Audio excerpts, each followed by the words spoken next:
Hello students, Assalamu alaikum. How are you all? Hope you all good. तो students आज हमारा physics का second lecture है and first lecture में मैंने आपको फिजिक्स का इंट्रो दिया था और फिजिक्स की कुछ मैंने आपको डेफिनेशंस बताई थी और उसकी बेसिक्स समझाई थी। होप आपको वो तमाम चीज़ें अब तक याद होंगी, आप नहीं भूले होंगे कि मैंने आपको प्रीवियस लेक्चर में फिजिक्स से रिलेटेड क्या समझाया था। ठीक है, तो अब आज हम अपने चैप्टर से स्टार्ट करेंगे। हमारा जो चैप्टर है फर्स्ट चैप्टर है आपका है, लेकिन हमारा ये यूनिट नंबर 9 है, क्योंकि मैंने आपको प्रीवियस लेक्चर में भी ये चीज़ बताई थी कि यूनिट नंबर 1 to 8 आपके गए हैं 9 क्लास में। तो अब हमारा जो यूनिट स्टार्ट होगा वो स्टार्ट होगा यूनिट नंबर 9 से। ठीक है, तो हम अपना लेक्चर स्टार्ट करेंगे अपने फर्स्ट चैप्टर से। यूनिट नंबर 9 ही हमारा फर्स्ट चैप्टर है, तो हम अपने फर्स्ट चैप्टर से स्टार्ट करते हैं। Unit number 9, the chapter name is simple machine. नाम आपने इस चैप्टर का पहले भी बहुत बार सुना होगा, पहले भी क्लासेस में आपने इसको ज़रूर पढ़ा होगा। 5 क्लास से आप सिंपल मशीन्स पढ़ रहे होते हैं, बल्कि 5 से पहले ही आप सिंपल मशीन्स पढ़ रहे होते हैं कि सिंपल मशीन्स होती क्या है। इसकी बेसिक आप छोटी क्लासेस से पढ़ते हुए आ रहे हैं, क्योंकि ये चीज़ आपके लिए बिल्कुल नहीं है। हाँ, इस चैप्टर में हमारे पास बहुत सी चीज़ें अब क्लास के अकॉर्डिंग इंक्लूड हो जाएंगी, बट इसकी जो बेसिक है वो आज भी वही है जो हम अपनी छोटी क्लासेस से पढ़ते हुए आ रहे हैं, सिंपल मशीन से रिलेटेड। तो सिंपल मशीन का नाम सुन के आप सबको पता होना चाहिए कि मशीन क्या होती है। मशीन की डेफिनेशन भी आपकी वही है आज तक जो आप छोटी क्लासेस से पढ़ते हुए आ रहे हैं कि मशीन यूज़ करके अपने काम को आसान बनाते हैं। ये डेफिनेशन भी आज आपको आज तक याद होनी चाहिए कि ये डेफिनेशन, ये चैप्टर आप पहले भी अपनी क्लासेस में ज़रूर पढ़ चुके होंगे। ठीक है स्टूडेंट्स, तो अपने लेक्चर को हम स्टार्ट करते हैं। ये मैंने आपको चैप्टर का नेम बताया है, यहाँ पे यूनिट नंबर 9 सिंपल मशीन्स। ठीक है, और अगर आप इस चैप्टर को अपनी बुक में देखना चाहते हैं तो आप अपनी बुक के पेज नंबर में देख सकते हैं। इसको 147, इससे पहले ही आपका जो पेज नंबर होगा वहाँ आपको ये मिल जाएगा बुक में। ठीक है, तो अब हमने चैप्टर को स्टार्ट करते हैं। आपका चैप्टर स्टार्ट है डेफिनेशन ऑफ मशीन। तो हम बात करेंगे पहले मशीन की डेफिनेशन से। ऑब्वियस सी बात है, जब चैप्टर का नाम ही आपके पास एक सिंपल मशीन है तो हम पहले मशीन की ही डेफिनेशन से अपना स्टार्ट लेंगे। डेफिनेशन यहाँ आपके पास लिखी हुई, a machine is a device which is use to do work in a more convenient way और use to speed up work. Machine आपके पास एक ऐसी डिवाइस होती है जिसको आप यूज़ करके अपने काम को और ज़्यादा कन्वीनियंट यानी कि और ज़्यादा आसान वे में कर देते हैं और use to speed up work, और अपने काम को और उसके अपने काम की स्पीड को भी बढ़ा देते हैं। ठीक है, ये बात तो, ये डेफिनेशन तो आप हमेशा से ही शुरू से ही बचपन से पढ़ते हुए आ रहे हैं कि मशीन क्या करती है, हमारे काम को कन्वीनियंट बनाती है, हमारे काम को आसान करती है, हमारे काम हमारे टाइम को बचाती है और हमारे काम की स्पीड को भी बढ़ाती है। ये वो डेफिनेशन जो आप बचपन से ही पढ़ते हुए आ रहे हो, आज भी मशीन की वही डेफिनेशन आपके पास यूज होती है। ठीक है, अब ये मैंने आपको क्लियर की है कि मशीन की डेफिनेशन। ठीक है, अब बात करते हैं कि मशीन और कितने टाइप की होती हैं और मशीन और क्या कुछ कर सकती हैं। हम इस चैप्टर के अंदर यही पढ़ेंगे कि कौन कौन सी मशीन हम यूज़ करते हैं, उसका पर्पस क्या होता है, उसकी बेसिक क्या होती है, उसकी एप्लीकेशंस क्या होती है, उसकी प्रॉपर्टीज़ क्या होती हैं। ये तमाम चीज़ें आप इस सिंपल मशीन के चैप्टर में देखेंगे। तो अभी हमने बात की थी डेफिनेशन मशीन की, आगे देखते हैं पर्पस ऑफ मशीन। मशीन के कुछ पर्पसेस होते हैं। ठीक है, machine are use for various purpose. Machine बहुत से पर्पस के लिए यूज़ की जा रही होती है। अगर हम देखें ये कौन सी मशीन किस पर्पस के लिए यूज़ की जा रही है, तो हम देखते हैं पहले कि यहाँ पे ये कौन से पर्पस के लिए कौन सी मशीन आप यूज़ करते हैं। पहले हम देखते हैं कि कितने आपके पास पर्पसेस हैं। पहला आपके पास है transfer of force, number 2 enlargement of the effect of force, number 3 change in the speed of work, number 4 change in the direction of force. ये आपके पास जो चार हैं, ये चार आपके पास मशीन के पर्पस हैं। ठीक है, ये 4 आपके पास पर्पस ऑफ मशीन्स हैं, जिसको आपने वन बाय वन पढ़ना है और हमने देखना है कि कौन सा पर्पस, कौन सी मशीन आपके पास किस पर्पस के लिए यूज़ हो रही है। पहली आपके पास यहाँ पे लिखी हुई है ट्रांसफर ऑफ फोर्स। तो हम स्टार्ट करेंगे अपने पहले मशीन से, अपने पहले पर्पज से, मशीन ट्रांसफर ऑफ फोर्स। तो नंबर वन आपके पास क्या है, ट्रांसफर ऑफ फोर्स। देखते हैं इसकी डेफिनेशन क्या है। With the help of machine, we can transfer force from one place to another। ठीक है, पहले तो मैं आपको ये चीज़ क्लियर कर दूँ कि आपके पास जो इस हेडिंग दी हुई है ट्रांसफर फोर्स, इस हेडिंग से आप पहचान सकते हैं कि इसमें फोर्स को ट्रांसफर करने की बात हो रही है। ठीक है, ये आप नाम से ही पहचान सकते हैं कि इसमें हम फोर्स को ट्रांसफर करने की बात कर रहे हैं। तो यहाँ डेफिनेशन में आपके पास लिखा हुआ है with the help of machine, आप मशीन की मदद से वी कैन ट्रांसफर फोर्स, आप अपनी फोर्स को ट्रांसफर कर रहे होते हैं from one place to other, एक जगह से दूसरी जगह आप अपनी फोर्स को ट्रांसफर कर रहे होते हैं। किसकी मदद से, मशीन की। With the help of machine आप अपनी फोर्स को ट्रांसफर कर देते हैं। ठीक है, ठीक है, अब मैं बात करती हूँ कि आप किस तरह से एक प्लेस से दूसरे प्लेस से फोर्स को ट्रांसफर करते हैं। उसकी कुछ एग्जाम्पल्स आपके पास नीचे हैं। पहली एग्जाम्पल आपके पास यहाँ लिखी हुई है, number one, while driving a nail into a wall. ठीक है, अगर आप अपने नाखूनों सॉरी अगर आप दीवार पे कील लगाते हैं, ठीक है, the force of our hand to transfer the nail with the help of hammer. साथ ही मैंने आपको एक पिक्चर भी शो कर दी है। पहले मैं आपको ये पहले एग्जाम्पल क्लियर कर दूँ। यहाँ लिखा हुआ है कि अगर आप दीवार पे कील लगाते हैं तो आपकी जो हाथ की जो फोर्स होती है, आपके हाथ की फोर्स ट्रांसफर हो रही होती है उस कील पे, किसकी मदद से, with the help of hammer. देखिए यहाँ आपके सामने पिक्चर है, ये आपका हैमर है। हैमर आपके हाथ में होता है। ठीक है, आप अपने हाथ से उस कील को लगा रहे होते हैं। ठीक है, तो आपके हाथ की जो फोर्स होती है वो कील पे लग रही होती है। कैसे लग रही होती है, उस हैमर के थ्रू। आप हैमर को अपने हैमर को आप दबा रहे होते हैं, उसको जोर जोर से आप जब दबाते हैं तो आपके हाथ की सारी आपकी फोर्स लग जाती है किस पे, कील पे। और लगती किसकी मदद से, इस हैमर की मदद से आपके पास सारी फोर्स लग जाती है कील के ऊपर। ठीक है, तो यहाँ से मैंने आपको ये चीज़ क्लियर कर देती हूँ कि आपने अपनी फोर्स को ट्रांसफर किया एक जगह से दूसरी जगह। आपने अपनी फोर्स को क्या किया, अपने हाथ से आप अपनी फोर्स को आप ट्रांसफर कर रहे हैं किसमें, कील के ऊपर। एक कील के ऊपर आप अपनी फोर्स को ट्रांसफर किया। ठीक है, ये आपके पास हो गई इसके पहले एग्जाम्पल। होप आपको ज़रूर ये एग्जाम्पल समझ आई होगी। अब बात करते हैं दूसरे एग्जाम्पल की। While driving a cycle we transfer the force of our feet to its wheel. जब आप साइकिल चला रहे होते हैं तो आप अपनी फोर्स को ट्रांसफर कर रहे होते हैं। कैसे, आप अपनी फीट की, आप अपनी पाँव की फोर्स को व्हील्स के ऊपर ट्रांसफर कर रहे होते हैं। ठीक है, ऐसा तो नहीं है कि आप साइकिल पे बैठ जाएंगे तो आप साइकिल खुद ब खुद चलनी शुरू हो जाएगी, ऐसा तो बिल्कुल भी नहीं होता है। जब तक आप उसके ऊपर फोर्स नहीं लगाएंगे, जब तक आप उसको खुद चलाने की कोशिश नहीं करेंगे, तब तक वो साइकिल आपकी नहीं चलती है। ठीक है, तो बात यही है, जब तक आप उस साइकिल के ऊपर फोर्स नहीं लगाएंगे, मतलब आप उसके व्हील्स के ऊपर फोर्स नहीं लगाएंगे, तब तक वो साइकिल आपकी मूव नहीं करेगी, वो साइकिल आपकी नहीं चलेगी। तो आप करते क्या है इसके अंदर भी, अपने पाँव की फोर्स को आप उस व्हील्स के ऊपर, उन पहियों के ऊपर लगा रहे होते हैं। ठीक है स्टूडेंट्स, तो यहाँ आपको ये चीज़ ज़रूर क्लियर होगी जो इसका आपके पास पहला पर्पस था, ट्रांसफर ऑफ फोर्स। वो आपको समझ आया होगा कि फोर्स का जो नाम था ट्रांसफर ऑफ फोर्स, वो क्यों होता है, क्योंकि इसमें हम फोर्स ही ट्रांसफर कर रहे हैं।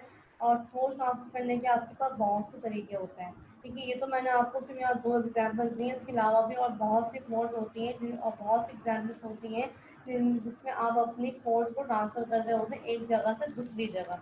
ठीक है, अब नेक्स्ट पर्पज पे चलते हैं, enlargement of the effect of force. ठीक है, अब यहाँ लिखा हुआ है आपके पास, with the help of machine we can lift much heavier load और overcome much greater resistance by applying comparatively smaller force. Example, we lift heavy vehicles with the help of a screw jet. Screw jet. In this case, the screw jet enlarges the magnitude of force overhand. ठीक है, enlargement का मतलब क्या होता है, बड़ा करना। Of the fact of force, अगर आप किसी भी फोर्स के फैक्ट को बड़ा करना चाहते हैं और बड़ा देखते हैं तो आप किसमें देखते हैं, इस पर्पज के अंदर देखते हैं। कैसे, with the help of machine, इस मशीन के थ्रू आप क्या करते हैं, we can lift much heavier load, आप बहुत ज़्यादा भारी लोड जो है वो उठाते हैं। और ओवरकम मच ग्रेटर रेस्ट, और बहुत ज़्यादा भारी चीज़ जो ओवरकम कर रहे होते हैं by applying comparatively small force. अब मैं आपको सिंपल समझाती हूँ कि इसमें होता है क्या, इसमें हम करते क्या है, इसमें हम कम फोर्स में ज़्यादा लोड जो है वो उठा लेते हैं, ज़्यादा लोड जो है वो अप्लाई कर देते हैं। ठीक है, इसमें यही चीज़ मैं आपको क्लियर करना चाह रही हूँ कि आप इसमें देखते इस enlargement of the effective force में हम क्या करते हैं, हम कम फोर्स में हैवियर लोड लिफ्ट कर लेते हैं, हैवियर लोड उठा लेते हैं। एग्जाम्पल आपके सामने रखिए, we lift heavy vehicles with the help of a screw jack. आपकी जो बहुत ज़्यादा हैवी व्हीकल्स होती हैं, हैवी व्हीकल्स में से बड़ी बड़ी गाड़ियाँ जो आपके पास होती हैं, ठीक है, आप उन बड़ी बड़ी गाड़ियों को उठाते हैं किसकी मदद से, with the help of a screw jack. Screw jack क्या होती है, गाड़ी उठाने वाली मशीन को कहा जाता है स्क्रू जैक। ठीक है, तो आप क्या कर इसमें एग्जाम्पल में आपको ये बताया जा रहा है कि आप गाड़ी उठाने वाली मशीन से जब आप गाड़ी उठाते हैं, ठीक है, तो इस केस में आपके पास क्या होता है, in this case the screw jack enlarges the magnitude of force over hand. इस केस में क्या होता है, जो आपका स्क्रू जैक जो होता है वो क्या करता है, उसकी फोर्स को बढ़ा, आपके हाथ की फोर्स को बढ़ा देता है। ठीक है, जो फोर्स अप्लाई हो रही होती है वो उसको बढ़ा देता है। ठीक है, तो इसमें आपको मैं ये समझाने की कोशिश कर रही हूँ कि इसके अंदर आपने कम फोर्स अप्लाई करके और हैवियर लोड को लिफ्ट कर सकते हैं। ठीक है, एग्जाम्पल्स आपके पास मैंने यहाँ पे क्या दी कि आप अगर आप हैवी व्हीकल्स उठाते हैं स्क्रू जैक की मदद से, तो उस केस में आपके पास क्या होगा, जो स्क्रू जैक होगा उस स्क्रू जैक को उठाते हुए आपके हाथ की फोर्स क्या हो जाएगी, बढ़ जाएगी। एग्जाम्पल आपके पास ये है कि आपके सामने मैंने कुछ हैवी व्हीकल्स दी हुई हैं, ये आप देख सकते हैं। तो पीछे मैंने आपको अभी बात की थी हैवी व्हीकल्स की, तो मैं आपके सामने पिक्चर में भी दिखा रही हूँ। तमाम जो आपके पास पिक्चर में शो हो रही है सारी आपके पास क्या है, आपकी हैवी व्हीकल्स। ठीक है, ये आपके पास हैवी व्हीकल्स हैं, ये आप क्या ये किसकी ये आप उठा सकते हैं स्क्रू जैक की मदद से। ठीक है, आगे चलते हैं। आगे आपके पास थर्ड पर्पस आपका क्या है, change in the speed of work. ठीक है, काम की स्पीड में चेंज कैसे देखते हैं।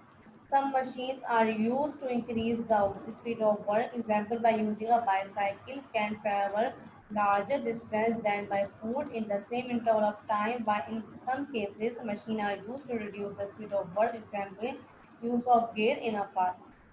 अब बात करते हैं अपने थर्ड पर्पस की कि किस तरह से आपकी काम की स्पीड जो है वो चेंज होती है। इसमें हमें अपने वर्क की स्पीड को चेंज होना देखना है। ठीक है, कुछ मशीन्स होती हैं जो आपकी यूज़ होती हैं, are use to increase the speed of work.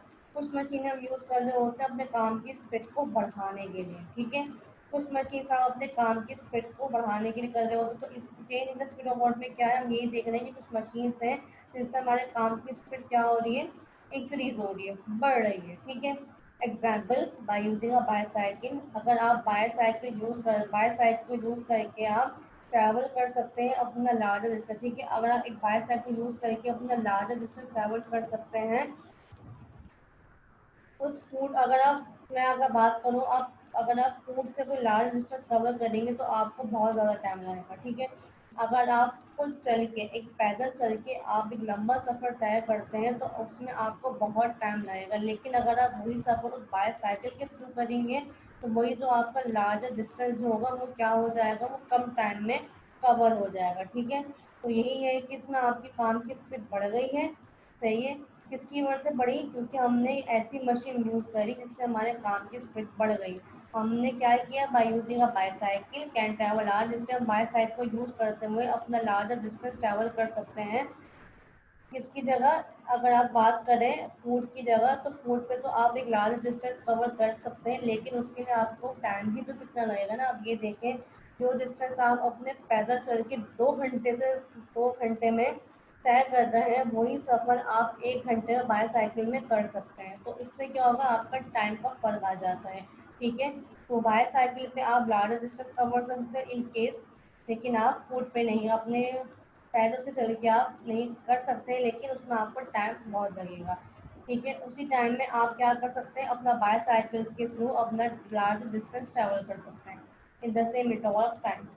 One in some cases, कुछ केसेस में क्या होता है, machines are use to reduce the speed of work. कुछ केसेस में आपके पास ये होता है कि आपकी जो मशीन्स होती हैं वो आपकी काम की स्पीड को कम कर देती है। ठीक है, ऊपर मैंने बात की थी कि आपकी काम की स्पीड को बढ़ा देती है, और अब मैं नीचे बात कर रही हूँ कि आप अब कुछ केसेस की बात हो रही है, तो कुछ केसेस में तो ऐसा भी होता है कि आपके पास कुछ मशीन ऐसे भी होती हैं, मशीन ऐसी हैं जो आपकी काम की स्पीड को रिड्यूस कर देती हैं, कम कर देती हैं। Example, use of gear in a car. आप कार यूज़ करते हैं सब, कार आपने देखी हुई है, तो कार के अंदर जो गियर होता है वो गियर आपके पास स्पीड को बढ़ाने के लिए, स्पीड को बहुत ज़्यादा बढ़ाने के लिए और स्पीड को बहुत कम करने के लिए यूज़ होता है।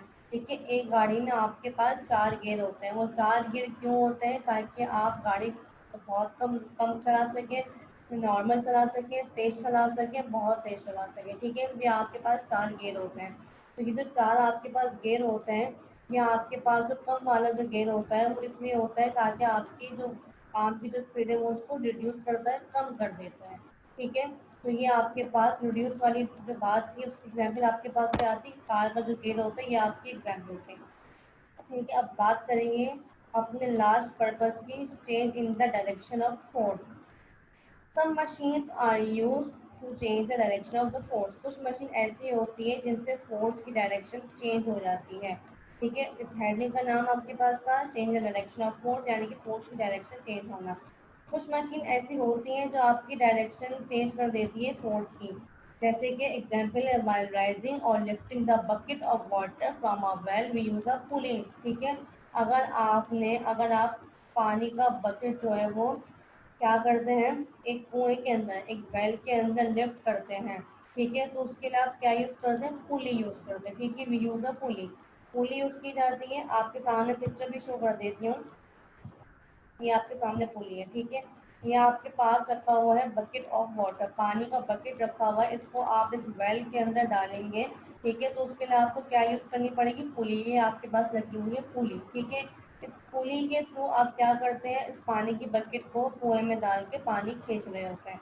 इन दिस केस, इस केस में होता क्या है, we apply the force in the downward direction. आप अपनी फोर्स को डाउनवर्ड यानी कि नीचे की डायरेक्शन में आप अपनी फोर्स अप्लाई कर रहे होते हैं।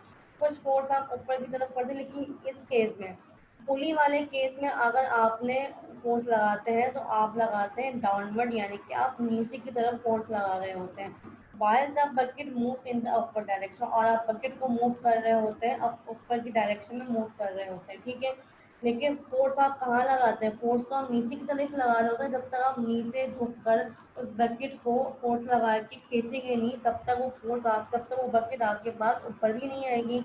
तो होता है क्या है, इस केस में आपके पास ये होता है कि आप बकेट लगा रहे, आप डायरेक्शन, आपकी जो फोर्स की डायरेक्शन जो होती है ना, वो फोर्स की डायरेक्शन आपके पास होती है डाउनवर्ड। ठीक है, और आपके पास बकेट मूव हो रहा होता है अपवर्ड। तो इसमें क्या होता है, फोर्स की डायरेक्शन चेंज हो जाती है, इससे इसका नाम है change the direction of force.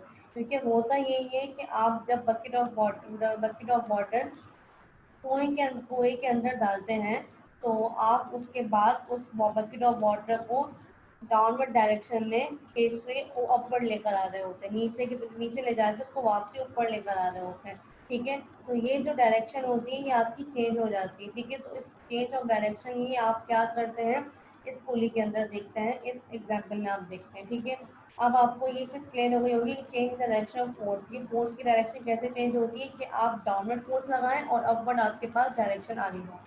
सही स्टूडेंट्स, आपको ये चीज़ क्लियर हुई। आपके पास कितने पर्पसेस थे, 4।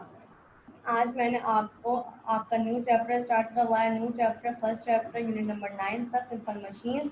आज हमने अपना वो चैप्टर स्टार्ट किया। मैंने आपको मशीन की डेफिनेशन समझाई है और मैंने उसके पर्पसेस बताए हैं। इसके कितने पर्पस थे, आपके पास 4 पर्पस थे, और चारों पर्पस को मैंने आपको वन बाय वन डिस्क्राइब भी किया है।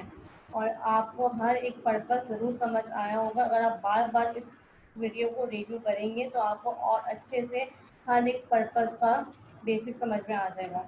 ठीक है स्टूडेंट्स, आज का लेक्चर यहाँ हमारा वाइंड अप होता है। Thank you so much for listening and watching my video. Stay home, stay safe. अल्लाह हाफ़िज़।